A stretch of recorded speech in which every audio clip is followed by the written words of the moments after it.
When the cast of Heartbeat got together for the first time to film the very first series way back in 1991, few of us could have foreseen the fantastic success the series was going to become. I mean, I knew very little about the North Yorkshire moors or the people that lived up here. I mean, to me, it was just a vast expanse of barren, bleak and windswept hills.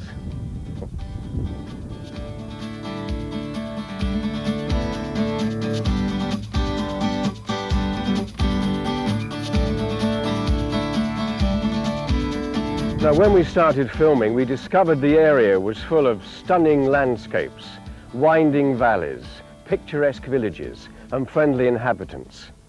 All the cast fell in love with the North Yorkshire moors, and it was very easy for us to imagine in this unspoiled area that we were really back in the 1960s.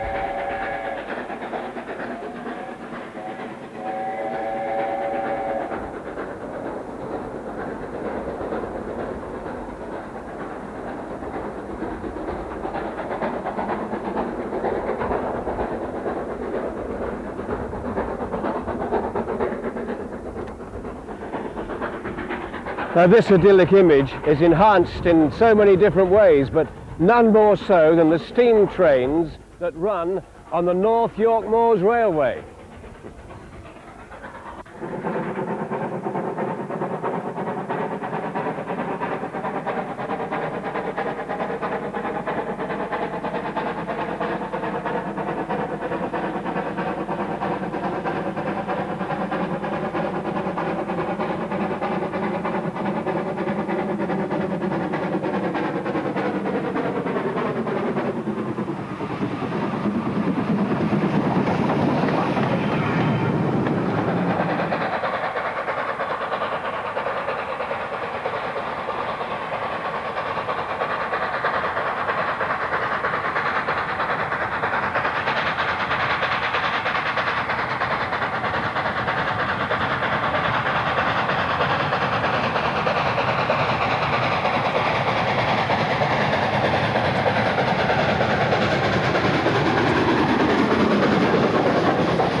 This privately run railway has operated passenger trains between Pickering and Gromont since May 1973. So 1998 marks the 25th anniversary of the reopening of this 18-mile section of line to the public.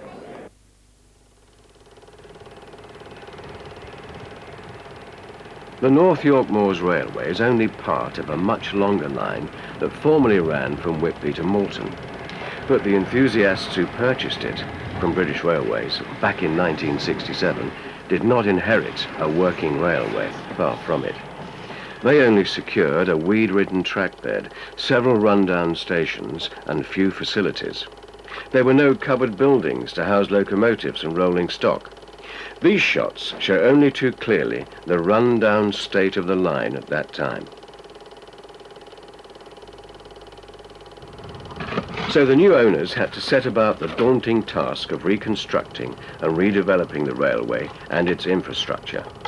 It's worth remembering that back in those days there were no EEC grants, lottery funding, or other substantial financial handouts for projects like this.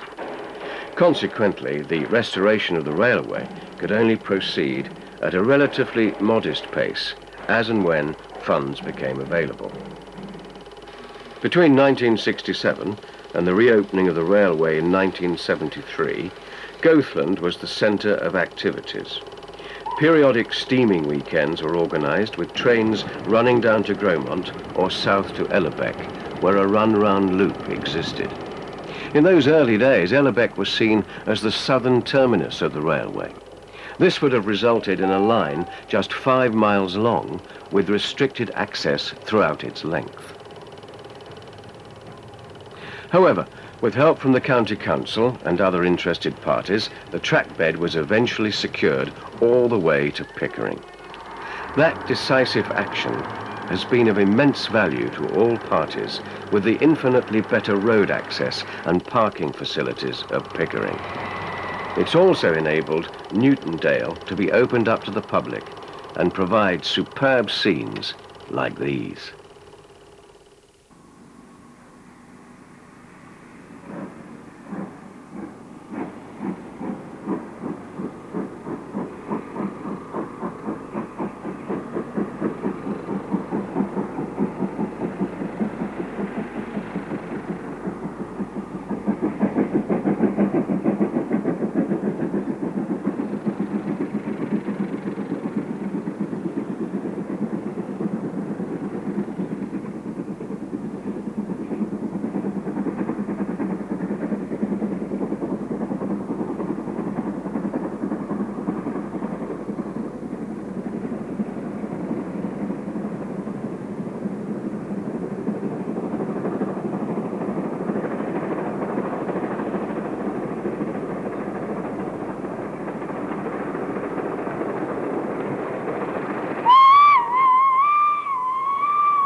When the line was reopened, the most important project was to build a locomotive shed with maintenance and repair facilities.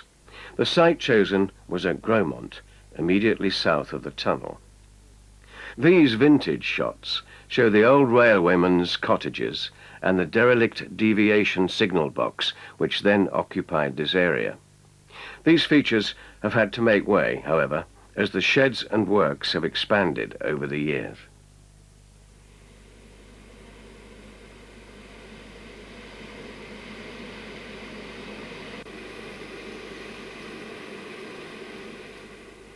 Today, these railway workshops are amongst the best equipped in the country. Most major repair and maintenance jobs can now be carried out. The recent acquisition of a set of wheel drops and a wheel lathe will enable even more work to be carried out in-house.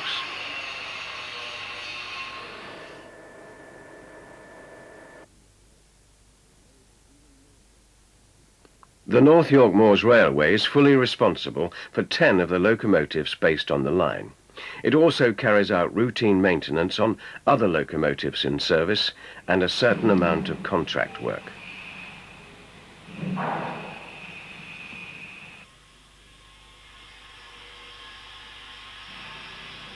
Major repairs and overhauls like these being carried out here can take many months and in some cases years. The work has to be maintained to the highest standards to ensure that the locomotives perform consistently on this steeply graded and tortuous line. Now, the railway employs 15 full-time staff to carry out this work.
There are groups of members and enthusiasts who restore, repair and maintain their own locomotives.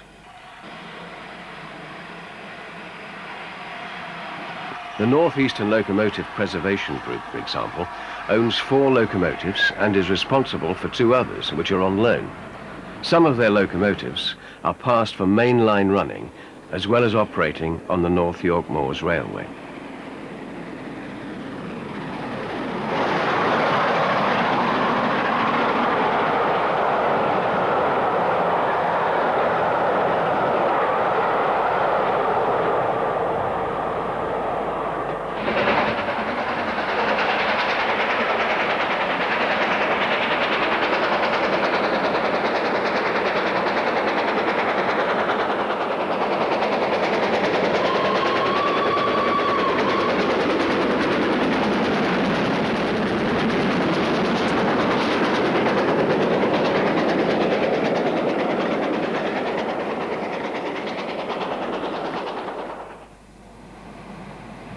The railway has designed and built its own coaling plant.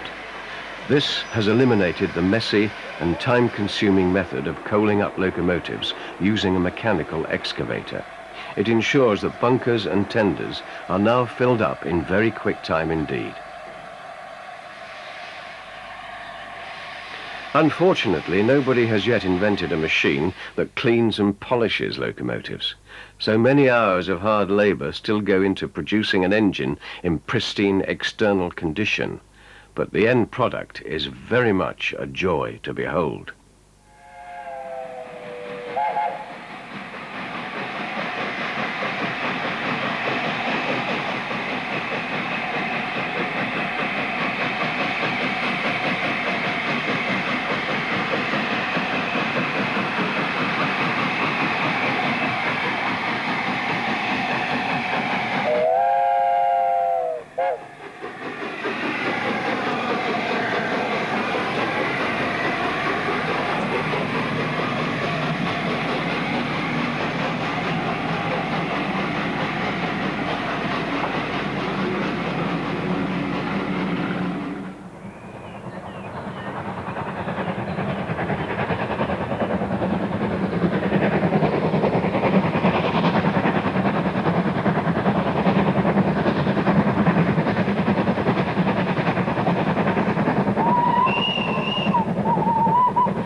Gromont Station is located a quarter of a mile to the north of the loco works. Here, the North York Moors Railway meets the Middlesbrough to Whitby branch. Like the works area, the station complex has seen numerous changes over recent years. In days gone by, the former up platform was the only one available for use by passenger trains. These vintage shots show how constricted the site was at that time. With the short platform, tight run-round loop, and close proximity to the level crossing, operating trains in and out of the station became increasingly more difficult for both staff and passengers alike.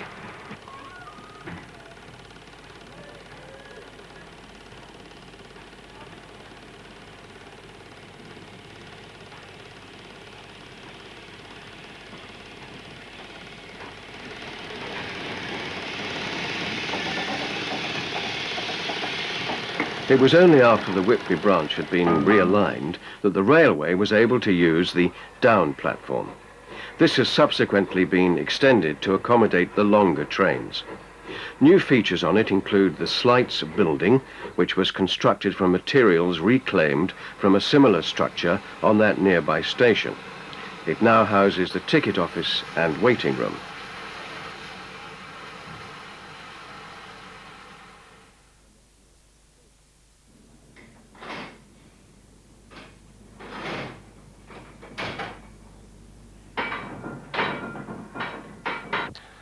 One of the most spectacular developments, however, is this recently commissioned signal box. Now, this splendid building, constructed to a traditional northeastern railway design, controls the level crossing and a superb array of semaphore signals that now grace the station.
Two viewing areas have been constructed near the station.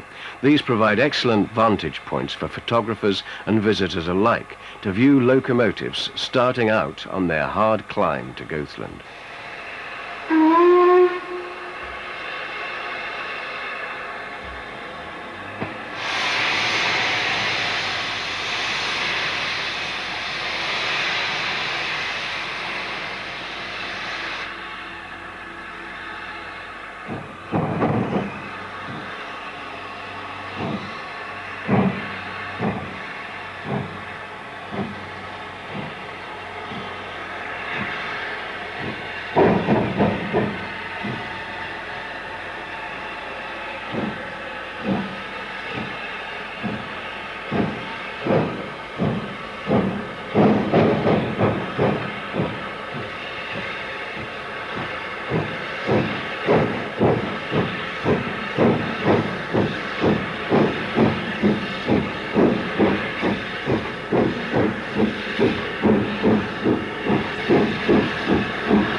Gothland Station is tucked snugly into a narrow valley on the outskirts of the village.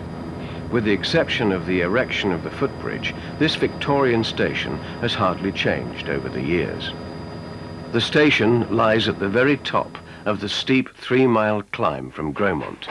Consequently, locomotives have to work hard right into the station.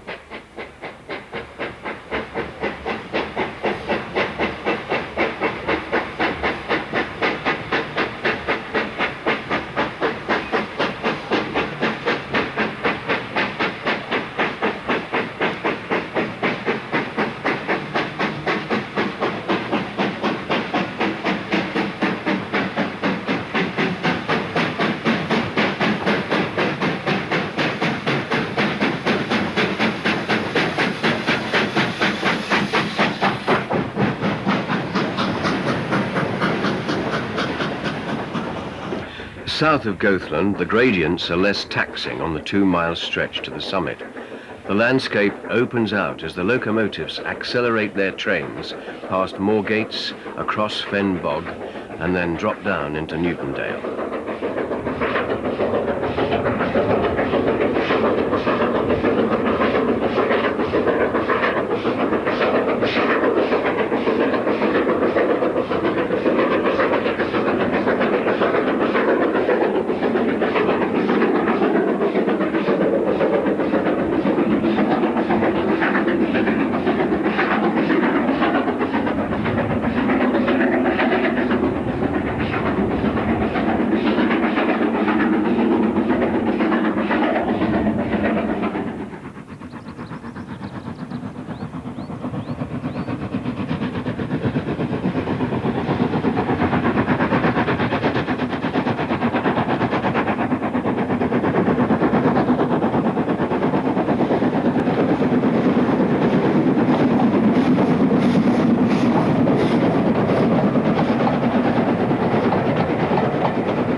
Newtondale Halt did not exist when the North York Moors Railway started to run trains.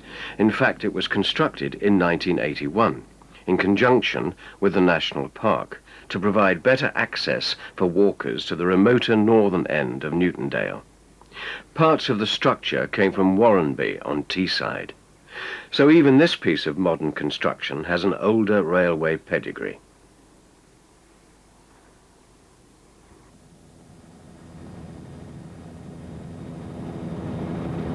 Leversham Station, situated in the middle of Newtondale, remains mostly unchanged some 150 years after it was built.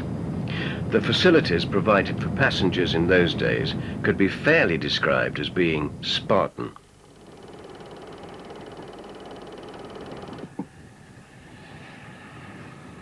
Today, the station has far more trains and customers than it ever did when it was part of British Railways. Most of the visitors using this station alight to explore this magnificent valley and its surroundings.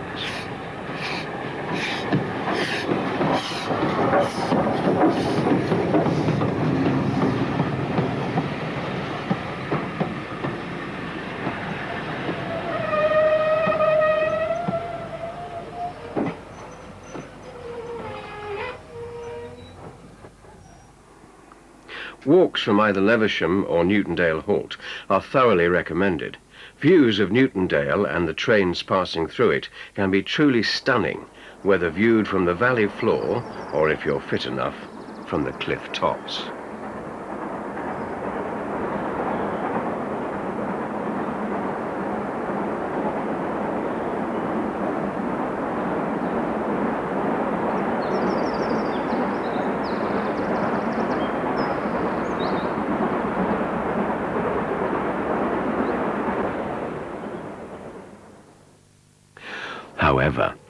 These aerial shots really show how well the railway fits into the landscape.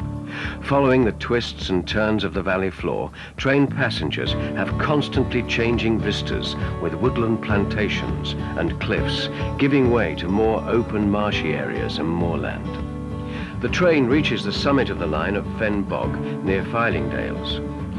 Who could fail to be impressed by this magnificent spectacle?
Pickering Station lies at the southern end of the railway.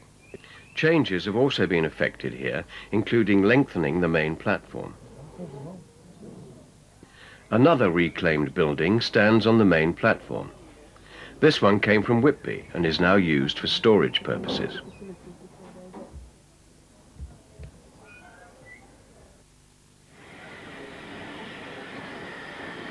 The recently installed footbridge saves a considerable detour for passengers using the station car park.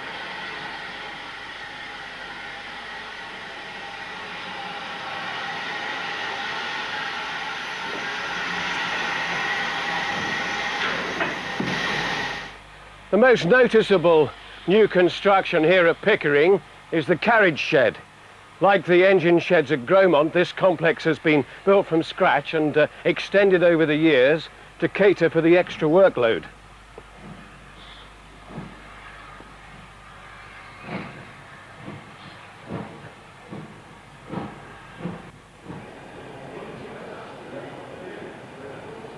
In here, the staff are responsible for the maintenance and repair of the railway's fleet of 40 coaches. Annually, they carry out 5 intermediate and 2 major coach overhauls. As at the locomotive depot, the work is carried out by paid staff. In fact, the carriage works employs only 9 staff, and they can be justifiably proud of the quality of their workmanship.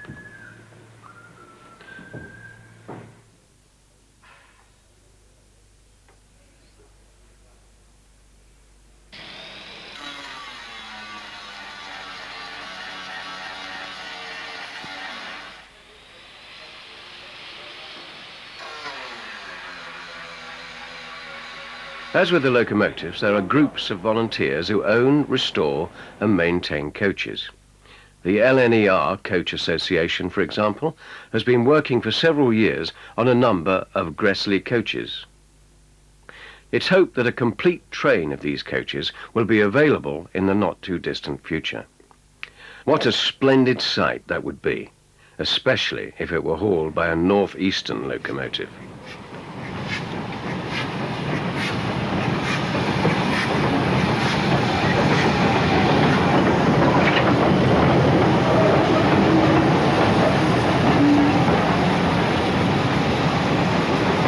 There are great plans for future developments of Pickering Station. Major renovation works are to be carried out to the station buildings. A visitor display area is to be created, a landscaped picnic area developed, and the down platform extended. The pièce de résistance, however, will be the reinstatement of the overall roof, which was removed in the 1950s.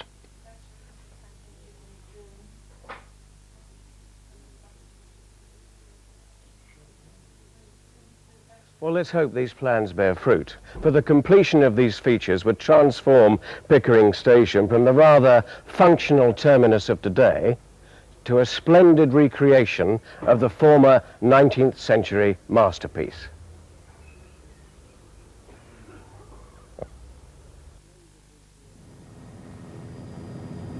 One mile to the north of Pickering lies New Bridge, where a permanent way yard has been developed. What really is remarkable about this development is that it has been paid for by volunteers from the proceeds of collecting waste paper, aluminium cans and silver paper over many years.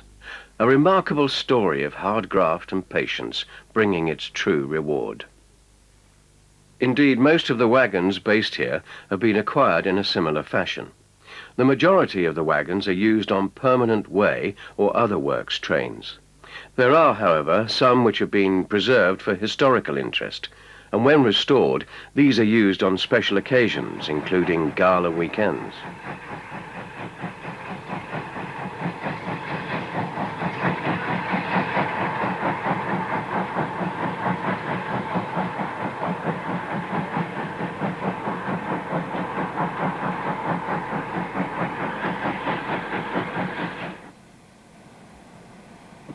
For these special weekends, every locomotive available is steamed and pressed into service. The spectacular performances bring enthusiasts from far and wide to record and enjoy the events as they unfold.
Guaranteed to produce something a little different on these occasions. This normally takes the form of visiting locomotives. However, anyone stumbling across these scenes would be excused if they thought they were in a time warp.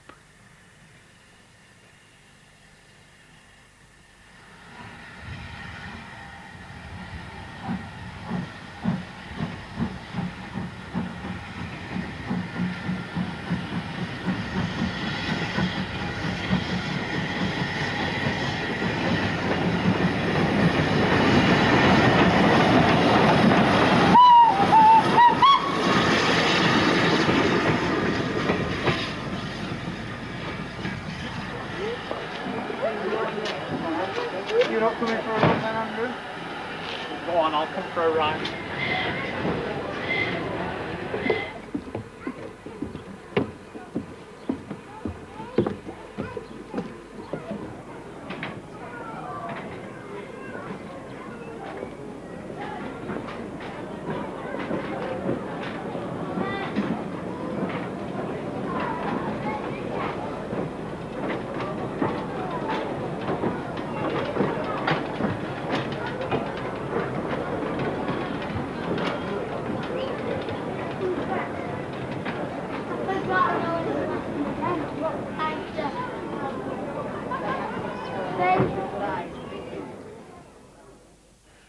Now, for those of you who want to travel in style, what could be better than travelling and dining on the railway's Pullman? This luxury service was introduced several years ago and was an instant success. Today it operates 3 times a week and advance booking is essential. In fact, the Sunday luncheon train is often fully booked months in advance. And judging by the quality and presentation of the food, I'm not at all surprised.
The railway operates every day from the beginning of April to the end of October. In addition, trains run in the period up to and around Christmas. Whilst the weather during the main season can be a little changeable, the winter climate in this upland area can be decidedly chilly. For the intrepid enthusiast, however, a little patience along with adequate insulation can make for splendid railway photography.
What I find remarkable about this railway is that not only does it operate in such a remote location, but it operates profitably. Few visitors realize that the railway is run by a combination of paid staff and volunteers. At weekends, most of the people on duty are volunteers, many of whom have been working on the railway for years. Some of these volunteers were here when it all began some 25 years ago. Back in those days, the main goal was to reopen the railway and hopefully operate some form of regular service. Few could have foreseen the status and popularity the North York Moors Railway holds today. It stands amongst the elite of the preserved railways. It is a major tourist attraction in its own right. It is an asset to the national park, and it's highly professional in its operations.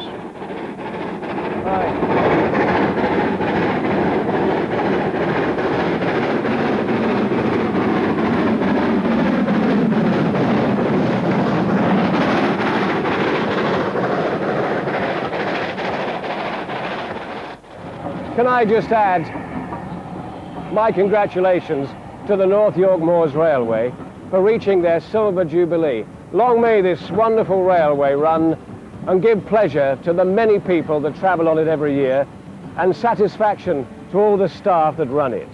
And as for me, well, I was brought up by a railway when I was young. I used to collect train numbers. I used to travel on steam trains to Euston Station every year from 1958, when I travelled to drama school. And I'll tell you another thing. I never really wanted to be an actor when I was young. I just wanted to be a train driver. So this is a combination of my childhood dream. Thank you.